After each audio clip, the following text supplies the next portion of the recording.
Good afternoon, everyone. My name is Raphael Karuaihe, and thanks for joining us this afternoon to share with you just basic concepts of options.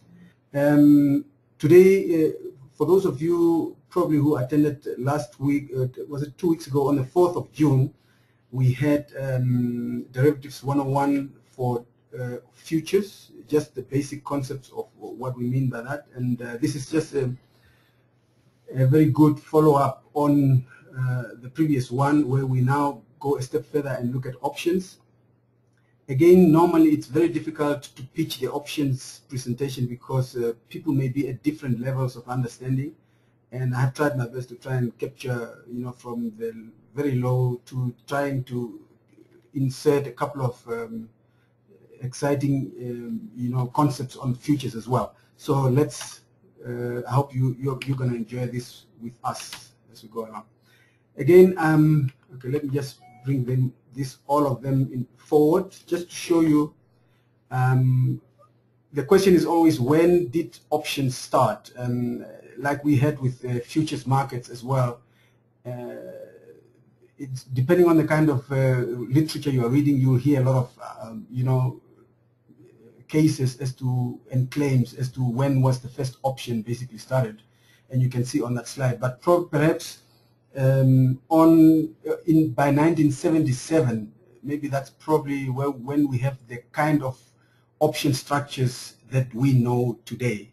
That was formerly started to be traded on many exchanges, and this of course followed after the well-renowned Black-Scholes publication, which went out in 1973, and people started trying to test it out and so on. So that's the advent of options, and you can see it goes back even before current era. Two main types of options, European and American, where the European option gives the holder the right to exercise the option only on expiry date. The American gives the holder the right to exercise the option anytime between the trade date and the expiry date. Now, of course, nowadays you also hear the Asian type, which is basically just a combination of the two that I just mentioned above. Right. Options, of course, require a willing buyer and a willing seller. The seller has an obligation, but the buyer has only a right and not an obligation to exercise the option. And of course, the buyer of the option will only exercise whenever it's in his favor or her favor to do so. But so in other words, whenever the buyer decides to exercise, the seller has to oblige. The buyer pays a premium for that, which is again based on market fundamentals. It's negotiated on the market based on demand and supply. The seller receives the premium, but then he's also margined by the exchange to make sure that he can meet his commitment. In other words, you remember when we did the futures presentation, we said both the buyer and the seller of a future have to put a margin deposit, actually, which we call a deposit of good faith, to make sure that you have to honor your obligations and your positions. Now, in the case of the option, only the seller of the option has to put a down payment or a deposit of good faith because he is the only one who's being margined. The buyer, for as long as he paid his premium, he can then just exercise his option when it suits him. The buyer can benefit from advantageous move in the price of the underlying commodity. So in other words, depending on whether he was he bought the right to buy or he bought the right to sell, as we are going to go through it shortly. Now, the option margining methodology, in other words, how the seller of the option is being required to put in, the buyer is required to pay his premium, is what we call suffix style. In the other markets, the American markets and the European markets, basically premium to the option is paid upfront at once you take your position. Whereas in South Africa, at the Johannesburg Stock Exchange, the buyer has actually a flexibility to pay his premium over the life of the option position, depending on the mark-to-market value. Buyers of options will never be required to pay more than the value of the option purchased. If further initial margin is required, then it will be for the seller to put in that margin. Sellers of options have the same potential exposure as an outright future, just like I indicated earlier, where he will then be required to pay more initial margin as the futures contract, but he could be required to match rent for rent on any price movement. So in other words, if the price moved against him, that shortfall needs to be deposited immediately or by the following trading day before 12 o'clock. So those are the two counterparties, as we said, because we said for every buyer there has to be a seller. The buyer is called the holder, and the seller is also called the rider, or the writer of the option. So let's see what we mean by. So when we say the buyer is the holder, what is it that he hands over to the seller, and what is it that the seller hands over to the buyer? And as you will see, the buyer has to hand over the premium, the money to secure the right of that option. And in return for the premium that the seller receives, the seller then guarantees, or he hands over a title, if one has to put it that way, and that's now the option title for the buyer to be able to then exercise whenever it suits him. So the seller has to honor whatever is on that certificate, basically, when it suits the buyer to exercise. Buyer is a long position holder, and the seller is a short position holder. Just like we said earlier, long is buy and short is sell in the derivatives lingo. A couple of things influencing options. Of course, it's the premium, the price you agree to pay for an option. The strike price, that is now the price at which you buy or sell the product, that will be in intervals of 20 Rand. So the strike price is a critical factor, and of course the volatility. Now, it's always again very difficult to conceptualize or explain what volatility is. We'll just try our best and say in simple terms, it's a measure of how fast or how slow the market is moving over a given period, regardless of direction. In other words, the prices can go up or they can go down, but the intensity with which it goes up and down actually is that volatility. In other words, it tells us what the probability is of a price occurring within a certain period of time. Factors affecting the option prices would be the current underlying price. And by the way, it's very important to mention, because we say it's an option, the question is an option on what? Now, of course, if you are in the equity market, you would then have or buy an option to secure the stock. Now, in the commodity space, especially in our space, you have two options: either an option to secure the underlying commodity itself, or the option to secure the future contract on that underlying. And in our case in South Africa, this option is an option on the future. So in other words, once you exercise your option, you receive a futures contract. And then the strike price, of course, that is now the price you agree upon to say that I'm willing to buy at a future date at the strike price. So that is what's meant by. And then of course, time to expiration. Like I said, I'm willing to buy within 3 months or within 6 months. So that time horizon is very critical. And then of course, the risk-free rate.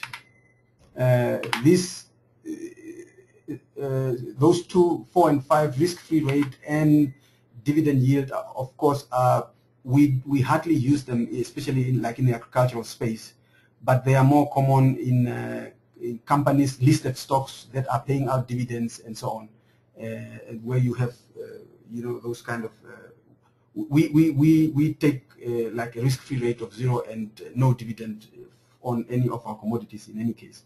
So, but of course, if you are trading other markets, those parameters are very critical.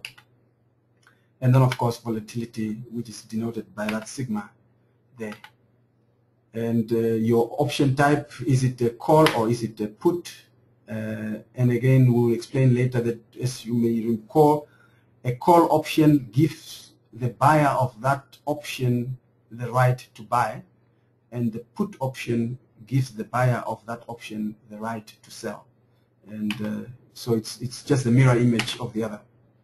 And of course, the nominal of the underlying, in this case, if, like we said, if I exercise my option, I'll get a futures contract, say for white maize, and the nominal in white maize, which is now your the contract size, it's 100 tons, and it could be something else for, you know, for other commodities.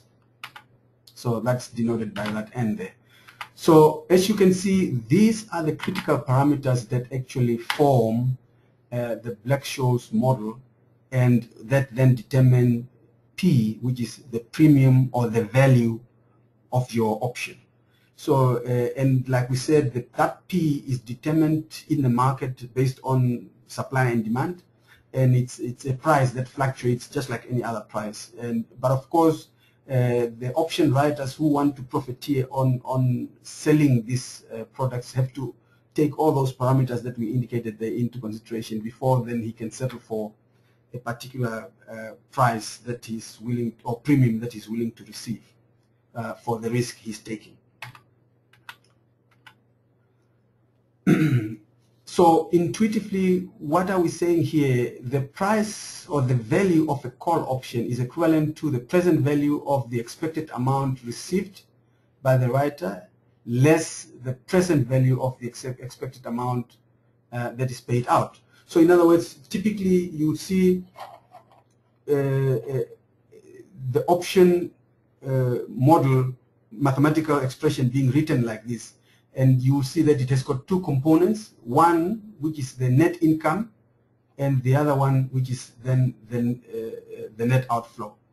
And we are not going to go into detail as to the specifics of those parameters, as that would be for the advanced level that we are planning to launch shortly. So for now, it's just for you to understand that based on the Black-Scholes model, it has got two components, which is then calculated as the present value of the probability that that option would be exercised or not, in short.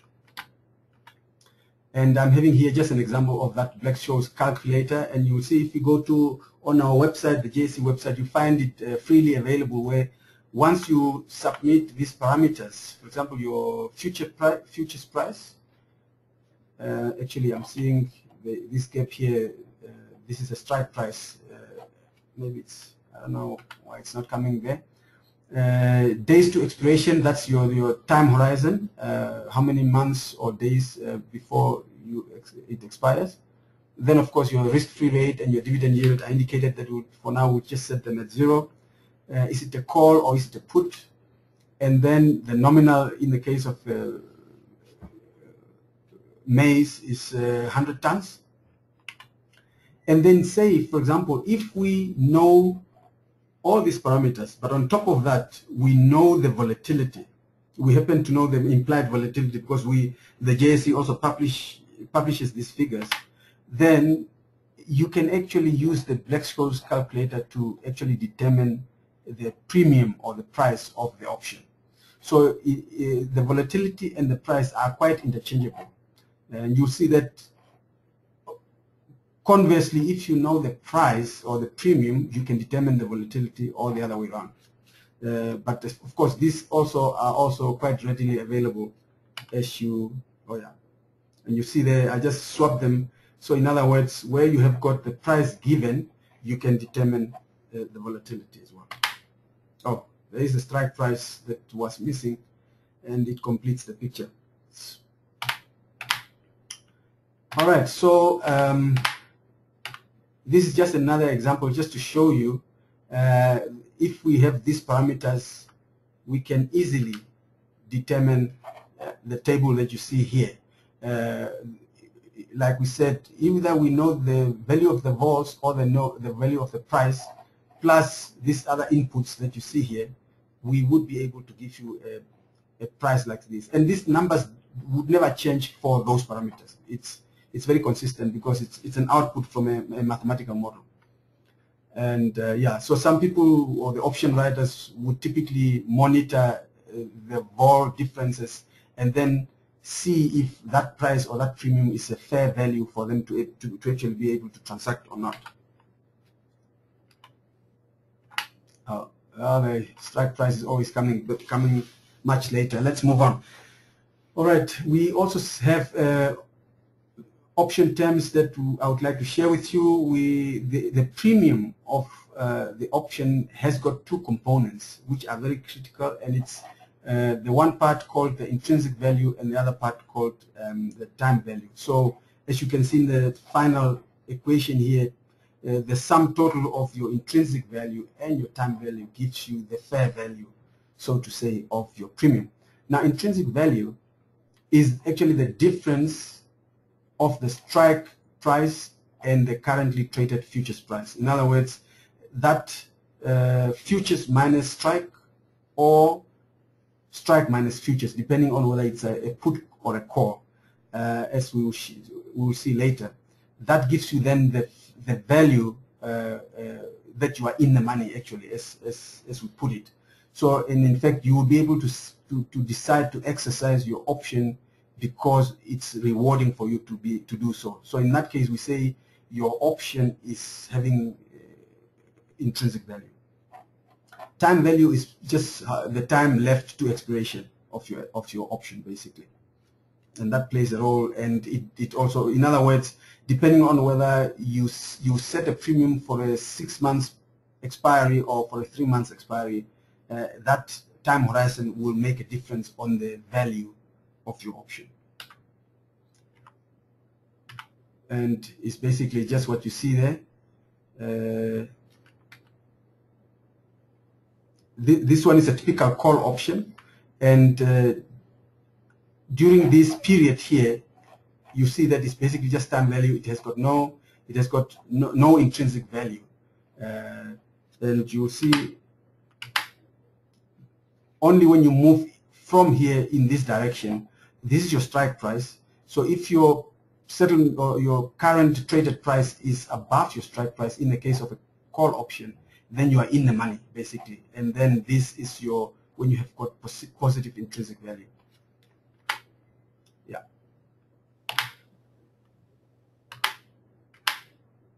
And your time value is actually, and you can see here, this is the trajectory of time value when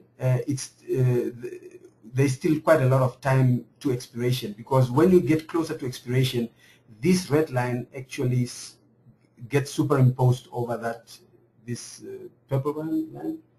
Yeah, blue line. Okay, so, and for now you can tell just by looking at the graph that it still has got quite a lot of time value left. Okay.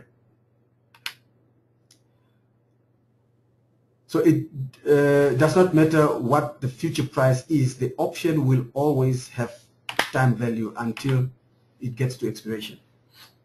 We are running a little bit short of time. Let me move on. An option, we talk of an option either being in the money, like I just indicated, or at the money, or out of the money. Now, when it's in the money, this is an option which is made up of both your time and intrinsic value. An at the money option would consist only of time value, but the strike price is near the current trading levels. So basically then you are at the money. Out of the money is when it's entirely time value left and there is no intrinsic value. And the strike price would be at a different level from the current trading price. Well, so when do we really see, again, this link of how do we decide whether to exercise or not to exercise? If it is a call option, the futures price has to be greater than your strike price. Because remember, what is a call option? It is you buy the right to buy. And as a buyer, you always want to buy at the lowest possible price. So when your price is much lower than what you would otherwise get in the market, and that is your strike price, then you would exercise your option because you know that you are immediately in the money. Because if you exercise and you receive your futures contract, you can sell it in the market at a higher price. And the difference between these two is actually your cash value or your intrinsic value. Out the money is, of course, okay, the put option is just the reverse of the call option. Out of the money is also the reverse. And at the money, call and put option, the futures price is exactly the same as, or very near to the strike price. Then you are at the money. There are 4 profiles of options. We talk of a long call, where you buy the right to buy. That's now the long call. And so you buy the right to buy the underlying instrument at a predetermined price and time. A long put, you buy the right to sell the underlying instrument at a predetermined price and time. Short call, sell the right to buy the underlying instrument. Typically, this one would be now the option writer or the seller. Yeah. So the above 2 are the buyers. So in other words, they are the ones that have got the option, but not the obligation. But 3 and 4 would be now the option writers, who are the sellers, the counterparties to these 2 above, and they are obliged to sell when the long position holders exercise their position. I hope that is clear. But as we said, indicated earlier, this presentation would be on our website, and it's freely downloadable for you to be able to go through it one more time. And as you can see here, these are the structures, the payoffs as we call them, for a long call and a long put. This is the one we had earlier, which is a long call. So typically this is what is it? This would be, in the case of, like in the agricultural industry, this would be a miller who is trying to protect himself against rising prices. So he buys the right to buy at a predetermined price. So even if the prices are this side, he would be able to exercise at a lower price. The long put would then be a farmer typically, because he wants to protect the downside and then get exposed to a higher price when the market moves, when the prices rise, basically. All right.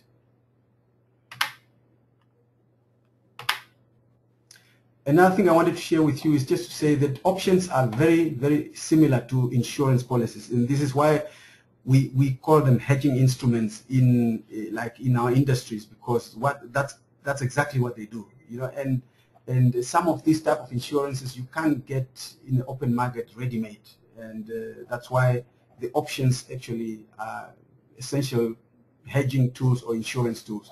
And if you can just relate the terminology, they are exactly the same, or they have the same effect, so to say, where your futures price is actually the asset value, your strike price is the deductible in the case of an insurance policy, time value is the same interest rates, your risk is your volatility, and premium is premium. So quite interesting.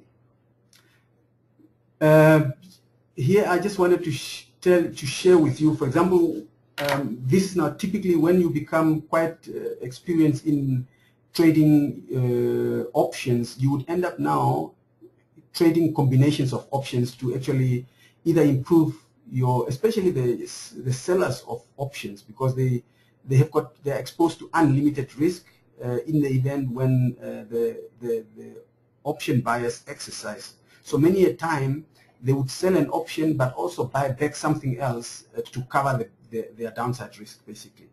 And this can be done through spreads and calendar spreads. And I'll just, for the lack of time, just take one example and just show you what we mean by some of these vertical spreads. Vertical spreads involve the purchase of one option and the sale of a second option of the same type, with the same underlying and the same expiration, but with a different strike prices. Okay. We call them vertical simply because they refer to the prices or the strike prices, one being over the other. So it's just a terminology. It's a limited risk but also limited reward type of strategy, and it's for some of the conservative traders who wouldn't want to have 100% exposure to the risk, and then they enter the market, but then they take a counter position to cover themselves. Okay, we said here we've got bull call spreads, bear call spreads, but let me just take one example of the bull call spreads just to illustrate. Now, what are bull call spreads? It's a purchase of one call and the sale of another call with the same underlying and the same expiration, but higher strike prices. Okay. So both calls have the same expiration date and number of options. In other words, if you say you decide to take 1 or 2 of 10 lots, then it has to be the same size on both sides. And they are bought in equals to those sold. Yeah, that's what I indicated. So in this case example, we have got 2,600 rand per ton and a 2,680 bull call spread. Why are they called a bull? Positions profit as the underlying prices are bullish, and in that case, that's where the name comes from. They are a bull call because both strategies involve call options, and they are a spread because what is a spread is simply the difference between the strike prices. And that is what we call a spread. Also referred to as a debit call spread. Well, let me leave that to you to ponder why it is called a debit call spread. And here, this is just a printout from software which just calculated what we had indicated earlier there. It's one long position, one long call at 26 and one short at 26.80, and you can see these are the payoffs of the strategy. Okay. And by the way, if I can answer the question of a debit, the long call, this is the value or the money that the buyer actually had to pay, and for the short call, he received or she received this amount. And the reason why it's called a debit is simply because that the net effect of the two gives you a debit, leaves you with a debit. Some other strategies will leave you with additional cash.